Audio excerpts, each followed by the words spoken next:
فی لیلۃ القدر کہ اس قرآن مجید کو ہم نے لیلۃ القدر کے اندر اتارا ہے۔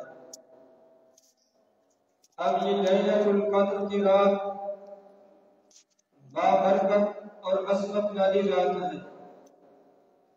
اس لیلۃ القدر کو جو عظمت اور برکت ملی ہے، اس کی وجہ یہ ہے کہ اس رات کے اندر سال بھر کے احکام نافذ ہوتے ہیں، ملائکہ حفاظت کے لیے اور خدمت کے لیے معمور کیے جاتے ہیں۔ اس لیلۃ القدر کے اندر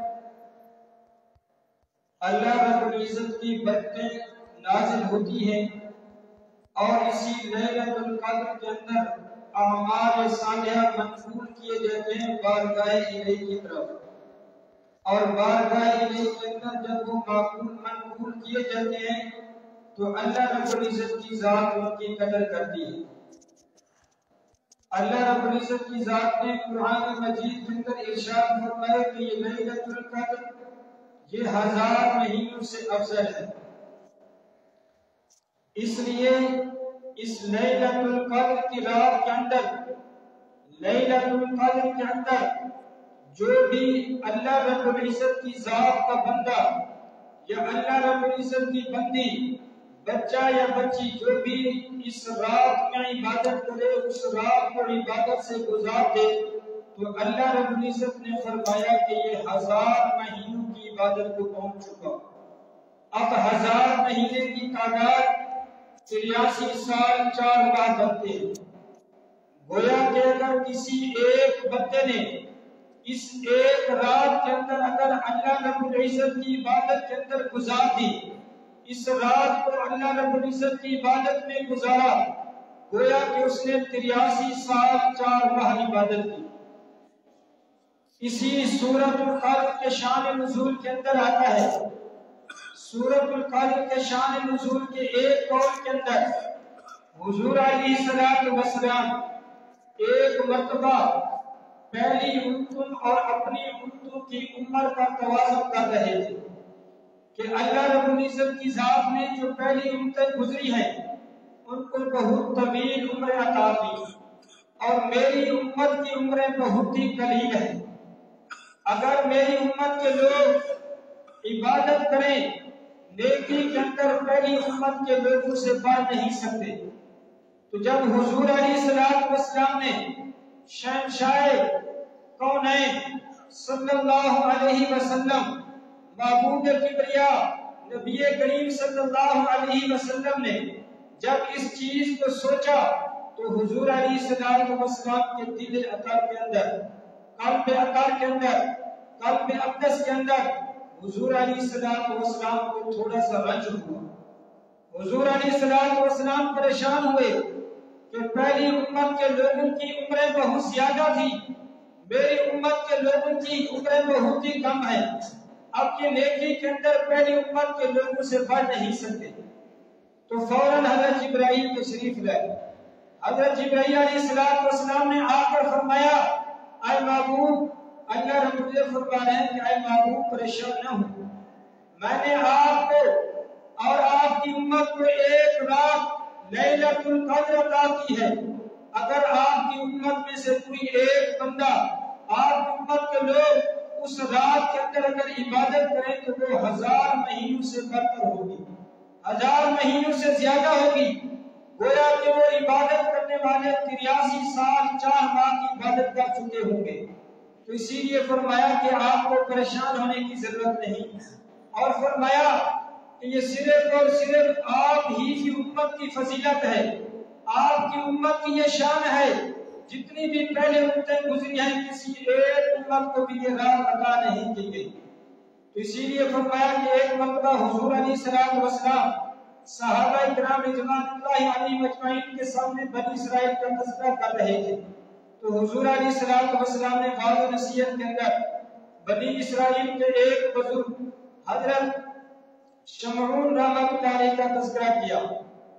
جب حضرت شمعون رحمۃ اللہ کا تذکرہ کیا، حضور علیہ السلام نے فرمایا کہ یہ بہت ہی بڑے عبادت گزار تھے، اس نے 1000 مہینے کرتے اور رات بھر قیام کیا اور جب صبح ہوتی پھر روزے کے ساتھ جہاد کے لیے نکل جاتے۔ ان لوگوں نے اتنی عبادت کی اور کفار و مشرکین کے ساتھ جہاد کرتے، جو بھی مال غنیمت ان کو ملتا وہ غرباء میں تقسیم کرتے، غرباء کو یتیموں کو وہ عطا کرتے۔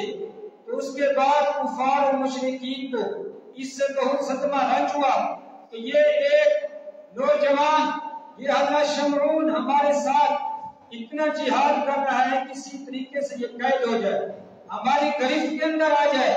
تو انہوں نے ہر طرح کے حربے اپنائے، لیکن حضرت شمعون رحمہ اللہ ان کی گرفت سے بچ جاتے۔ تو حضرت شمعون رحمہ اللہ کو اللہ رب العزت نے جسمانی اور روحانی طاقت اتنی عطا کی، اگر ان کو مضبوط لوہے کی زنجیروں سے بھی جکڑا جاتا تو جس طرح عورتوں کے ہاتھوں سے چوڑیاں ٹوٹ کر گر پڑتی ہیں تو وہ زنجیریں بھی ایسے ہی ٹوٹ کر گر پڑتی۔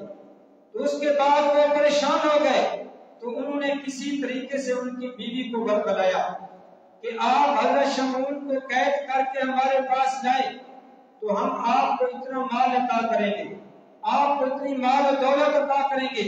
تو ان کی بیوی ان کے مکر میں آ گئی۔ ایک رات حضرت شمعون رحمہ اللہ سوئے ہوئے تھے، ان کی بیوی نے ان کو باندھ دیا۔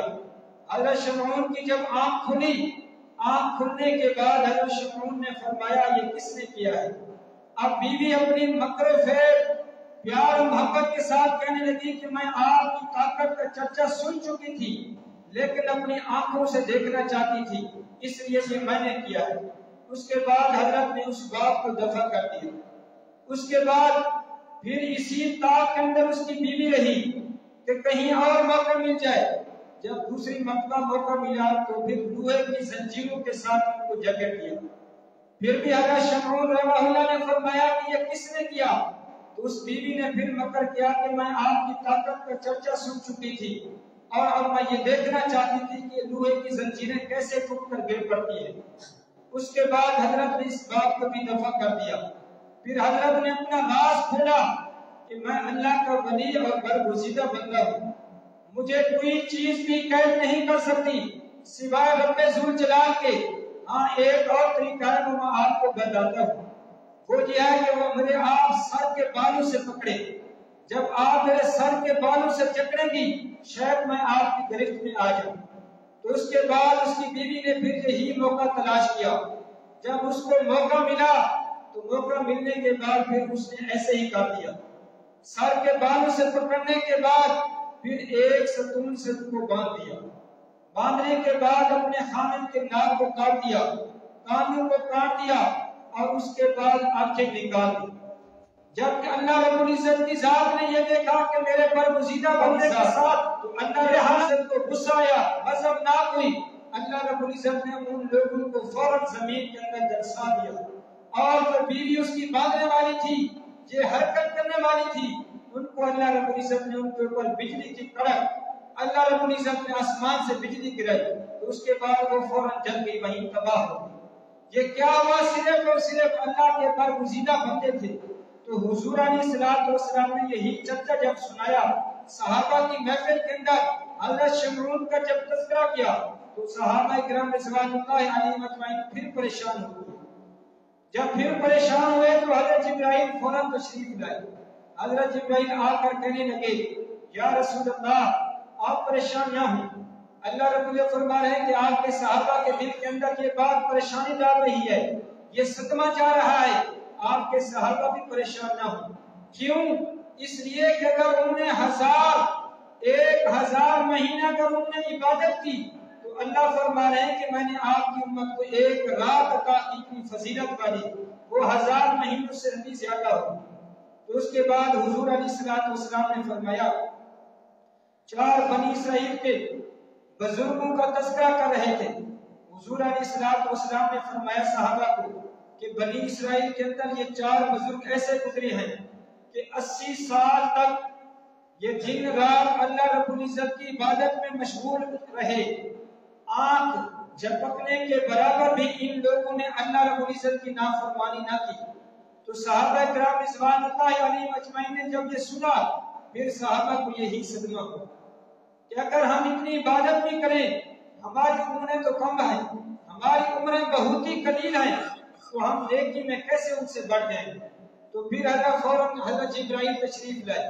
حضرت جبرائیل نے فرمایا کہ یہ اللہ رب فرما رہے ہیں کہ پریشان نہ ہوں کہ میں نے آپ کی امت کو ایک رات لیلۃ القدر کی رات عطا کی ہے. جو بندہ بھی اس لیلۃ القدر کے اندر عبادت کرے گا، یہی رات عبادت میں گزارے گا، اللہ فرما رہے ہیں کہ اس کی عبادت 83 سال 4 ماہ سے بھی زیادہ ہو. گویا کہ اس نے 83 سال 4 ماہ عبادت کی ہے. اسی طرح حضرت ابو ہریرہ رضی اللہ تعالیٰ عنہ فرماتے ہیں، حضرت ابو ہریرہ رضی اللہ تعالیٰ عنہ فرماتے ہیں کہ جو بندہ اس لیلۃ القدر کے اندر عبادت میں کھڑے ہو کر عبادت کرے، عبادت کے اندر یہ رات گزارے، تو اللہ رب العزت کی ذات اس کے پچھلے سارے گناہ معاف کر دیتی ہے.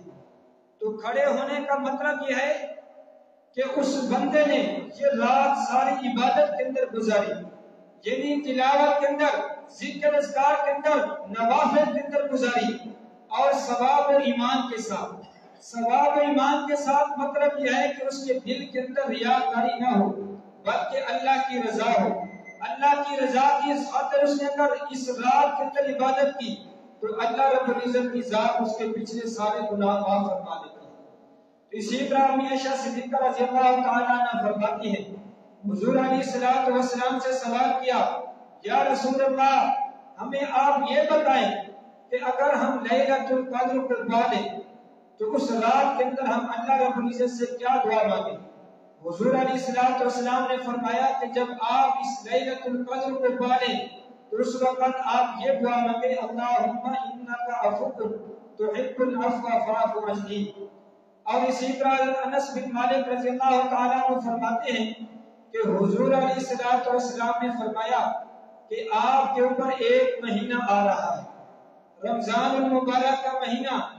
جس بندے نے اس رمضان المبارک مہینے کے اندر عبادت کی، عبادت کرنے کے ساتھ ساتھ اس نے اگر لیلۃ القدر کو پا لیا، لیلۃ القدر کی رات کے اندر اگر جاگا، عبادت کی، تو اللہ رب العزت کی ذات اس کو تمام بھلائیاں عطا کرے گی. اگر وہ اس رات سے محروم رہا، اس رات کو ایسے گزار دیا، تو گویا کہ وہ تمام بھلائیوں سے معلوم رہا. اور فرمایا، اللہ رب العزت فرماتے ہیں کہ یہ لیلۃ القدر، اس رات کو جو میں نے عظمت عطا کی ہے، اب عظمت کس لیے عطا کی؟ گویا کہ فرمایا کہ انا انزلناہ فی لیلۃ القدر، لیلۃ القدر رات کے اندر میں نے قرآن کو اتارا. قرآن کے اتارنے کی وجہ سے اس رات کو تمام راتوں سے فضیلت ہے. باقی تمام راتوں سے فضیلت کیوں؟ اس لیے کہ اس رات کے اندر قرآن مجید کا اتار ہوا. قرآن مجید کو اس رات کے اندر اتارا گیا. قرآن مجید کی پہلی وحی اس لیلۃ القدر کے اندر ہوئی. اور فرمایا کہ یہ قرآن جس کو ہم کلام اللہ کہتے ہیں، یہ کلام اللہ، یہ آسمانی کتابوں کے تسلسل سے یہ آخری کتاب ہے، آخری کتاب ہے اور مکمل کتاب ہے جس کو ہم کلام اللہ کہتے ہیں. یہ روح زمین کے انسانوں کے لیے ہدایت کا چشمہ ہے. اگر لوگ اس قرآن مجید کو کھول کھول کر سمجھ کر پڑھیں تو گویا کہ یہ تمام لوگوں کے لیے ہدایت کا چشمہ ہے. اور جس رب ذوالجلال نے جس پیغمبر کے اوپر اتارا، جس پیغمبر کے اوپر یہ کتاب اتاری گئی، یہ کلام اللہ اتاری گئی، وہ پیغمبر بھی تمام انبیاء سے افضل ہے. جب وہ پیغمبر تمام انبیاء سے افضل، جس پیغمبر کی وجہ سے یہ دنیا قائم ہے، جس پیغمبر کی وجہ سے دن و رات قائم ہے، جس پیغمبر کی وجہ سے وہ شہر آباد ہے، جس قرآن کی وجہ سے اس شہر کو چرچا ملا، تو گویا کہ جس رات کے اندر یہ قرآن اتارا گیا اس رات کو کیسے چرچا نہ ملتا؟ یہی بھی فرمایا گیا کہ اس رات کو بھی اس وجہ سے چرچا ملا. اس لیلۃ القدر کی فضیلت اس قرآن کی وجہ سے ہوئی. کیوں؟ اس لیے کہ جس وقت قرآن کی ابتدا ہوئی غار حرا کے اندر، اب قرآن کی پہلی وحی غار حرا کے اندر جب ہوئی تو لیلۃ القدر کی رات تھی. اب 23 سال کے عرصے کے اندر یہ قرآن وقتاً فوقتاً اترتا رہا. 23 سال کے اندر یہ قرآن مجید مکمل ہوا. جب قرآن مجید کی آخری وحی ہوئی تو وہ بھی لیلۃ القدر کی رات تھی. تو اسی لیے قرآن کی ابتدا بھی لیلۃ القدر میں اور قرآن کی انتہا بھی لیلۃ القدر میں، اسی لیے فرمایا گیا کہ یہ لیلۃ القدر کو فضیلت اللہ رب العزت نے اس لیے عطا کی ہے۔ اور اسی طرح فرمایا کہ حضرت عبداللہ بن سامد رضی اللہ تعالیٰ عنہ فرماتے ہیں، اے محبوب، اے حضور علیہ السلام، یہ لیلۃ القدر کو ہم کن راتوں میں تلاش کریں؟ حضور علیہ السلام نے فرمایا کہ رمضان کے آخری عشرہ کی 7 راتوں کے اندر لیلۃ القدر کو تلاش کرو۔ اور اس کے بعد حضور علیہ السلام نے فرمایا کہ اس کی علامت یہ ہے کہ وہ رات صاف و شفاف ہوگی، چمکدار ہوگی، اس رات کے اندر نہ زیادہ گرمی ہوگی نہ ٹھنڈا ہوگی، بلکہ اعتدال والی رات ہوگی۔ اور اس رات کے اندر یہ جو ستارے باقی راتوں کے اندر شیاطین کو مارے جاتے ہیں، شیطانوں کو مارے جاتے ہیں، اس رات کے اندر یہ ستارے شیطانوں کو نہیں مارے جاتے۔ اور اس کے بعد فرمایا کہ جب اس رات کے بعد صبح ہوگی، صبح گویا کہ اس کا جب سورج طلوع ہوگا بغیر شعاؤں کے ہوگا، جس طرح چودھری رات کا چاند ہوتا ہے۔ تو دعا ہے اللہ رب العزت کی ذات سے ہمیں لیلۃ القدر کی قدر کرنے کی توفیق نصیب فرمائے۔